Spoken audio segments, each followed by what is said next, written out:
Welcome to Tamil flavours. இப்போ வந்து butter எடுக்க சொல்லித்தரேன். பட்டர்லேருந்து நெய் எடுக்கணும். நம்ம டெய்லி வீட்டில் பால் வாங்குறோம்ல, பசும்பால், மாட்டுப்பாலில் தான் அது பட்டர் வரும். டெய்லி வாங்குற பாலை காய்ச்சிட்டு அதில் வர மேலே ஆடையை டெய்லி எடுத்து சேர்த்து வைக்கணும். டெய்லி கொஞ்சம் கொஞ்சமாக ஆடை வரும். அதை ஒரு கிண்ணத்தில் போட்டு ஃப்ரிட்ஜில் வச்சிடணும். ஒரு 10 நாள் சேர்ந்தா இந்த அளவுக்கு வரும். 10 நாள் சேர்ந்து சேர்த்து வச்சிருக்கிறது. இதை நான் எப்படி செய்யணும்னு சொல்கிறேன். 10 நாளோட ஆடை இது. ஃபர்ஸ்ட் ஒரு பாதி வந்தோடனே கொஞ்சம் அதில் ஒரு தயிர் ஊற்றி உரம் ஊற்றி ஒரு கிண்டி வச்சிடணும். வச்சு கட்டியாக இருக்குது. அதை ஒரு மிக்சி ஜாரில் கொஞ்சம் ஒரே தடையில் போடக்கூடாது. ஒரு பாதி எடுத்து 2 தடவை அடிக்கலாம். இப்படி ஊற்றிட்டு மிக்சி ஜாரில் வச்சு கொஞ்சம் தண்ணி ஊற்றிக்கிறோம். அதில் இதை ஒரு அடி அடிக்கிறோம்.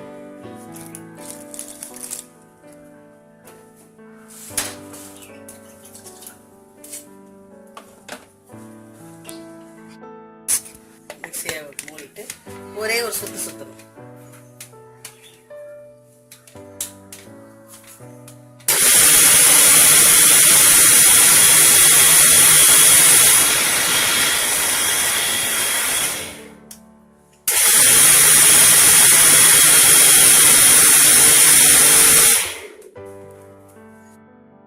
அடிச்சு வச்சதுல கொஞ்சம் தண்ணியை சேர்த்துக்கணும்.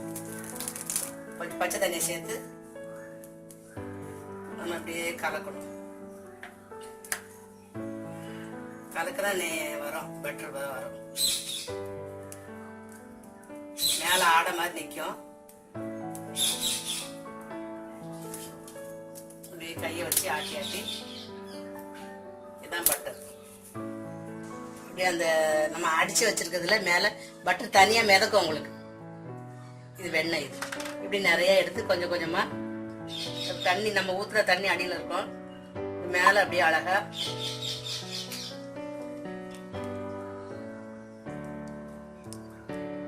வருது பாருங்க. அப்படியே உருண்டையா அப்படியே பிடிச்சுக்கணும்.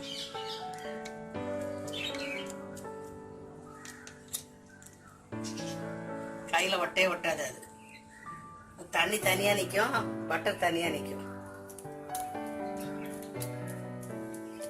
இப்படி கொஞ்சம் கொஞ்சமா நம்ம கையில எவ்வளவு பிடிக்குதோ அந்த அளவுக்கு இப்படி உருண்டை பிடிச்சி தனியா ஒரு கிண்ணத்துல வச்சுக்கணும். அப்படியே மிதக்குது பாருங்க. இந்த தண்ணியில அடிச்ச உடனே தனியா பட்டர் தனியா மிதக்குது பாருங்க. அந்த பால்ல இருந்து அதை அடிச்சுட்டு தனியா அப்படி எடுத்து தனியா அப்படியே சேர்த்து வச்சுக்கணும். அதை 2வது இருக்கிறதையும் அப்படி ஊற்றி, பெரிய ஜார்னா பரவாயில்ல, இது சின்ன ஜாரா இருக்கிறதுனால 2வது இருக்கிறது இந்த அளவுக்கு இருக்கிறத 2 தடவை அடிச்சுக்கணும். ஒரே தடவை. இப்போ நிறைய தண்ணி ஊற்றுறாதான் அது ஃபுல்லாக இருந்தால் அடிக்க முடியாது. ஃபர்ஸ்ட் பாதி எடுத்ததுல இவ்வளோ வந்தது, முதல் பாதி எடுத்ததுல இந்த அளவுக்கு வந்தது. மீதி இருக்க பாதியும் 2வது போடுறேன். போட்டு அதையும் எடுத்து வச்சுக்கணும்.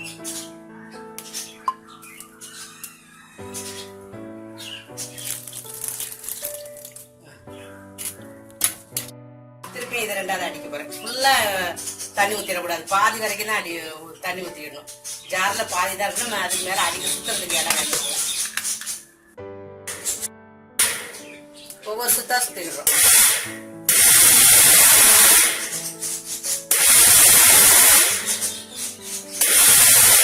ஃபுல்லா சுத்திக்கிட்டே இருக்க கூடாது. ஒரு லேசா ஒவ்வொரு சுத்து தான். ஓகே, ஒரு 2-3 தடவை அப்படியே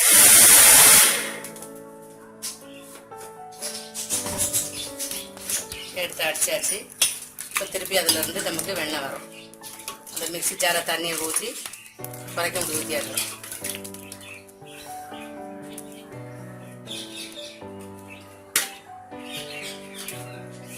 தண்ணி ஊற்றினா தான் தாராளமாக அது வரும். அடித்த பிறகு அப்புறம் தண்ணி ஊற்றிட்டு இந்த ஜாரில் நமக்கு இடம் பத்தலைன்னு நான் வேற பாத்திரத்தில் மாற்றிக்கிட்டேன். இப்படி கையை ஆட்டினா தண்ணியில இருந்து தனியாக வெண்ணெய் அப்படி பட்டர் மிதக்கும். அதை அப்படியே நம்ம கையில் படாமல் அப்படியே உருண்டை பிடிக்கிறோம். கையில் ஒட்டக்கூடாது. அதுக்குள்ள நிறைய தண்ணி வரும். அந்த தண்ணியெல்லாம் ஃபில்டர் ஆகிட்டு ஒரு சொட்டு தண்ணிக்கெல்லாம் இல்லாமல் அப்படி வச்சு மொத்தமாக இது பட்டர் இது இந்த பாத்திரத்தில் இன்னொரு பாத்திரத்தில் சேர்த்து வச்சுக்கிறோம். இல்லை தனியாக மிதக்குது பாருங்க. நம்ம ஆட்டாமே தனியாகவே அது கொஞ்ச நேரத்தில் அந்த தண்ணியிலேருந்து அந்த வெண்ணெய் பிரிஞ்சிடும். டெய்லி பால்லாம் ஆடைங்களை எல்லாம் இப்போ சாப்பிட்றதில்ல யாரும். அதனால ஆடைங்களெல்லாம் வேஸ்ட் பண்ணாமல் டெய்லி பால் ஆடைங்களை சேர்த்து வச்சு நம்ம ஆவின் பாலில் வராது. ஆவின் பால் நம்ம கடையில் வாங்குற பாக்கெட் பால்லலாம் இது வராது. நமக்கு ஏற்கனவே வெண்ணெய் எடுத்த பால் தான் நமக்கு வருது. அவ்வளோதான். இப்போ இந்த தண்ணி வேஸ்ட்டு தண்ணி தான், இதை ஊற்றிட வேண்டியதான் கீழே. நமக்கு இப்போ வெண்ணெய் எடுத்தாச்சு. இதுதான் வெண்ணெய் பட்டர். ஏன்னா எப்படி நெய் செய்கிறதுன்னு நான் சொல்லித்தரேன் அடுத்த வீடியோவில்.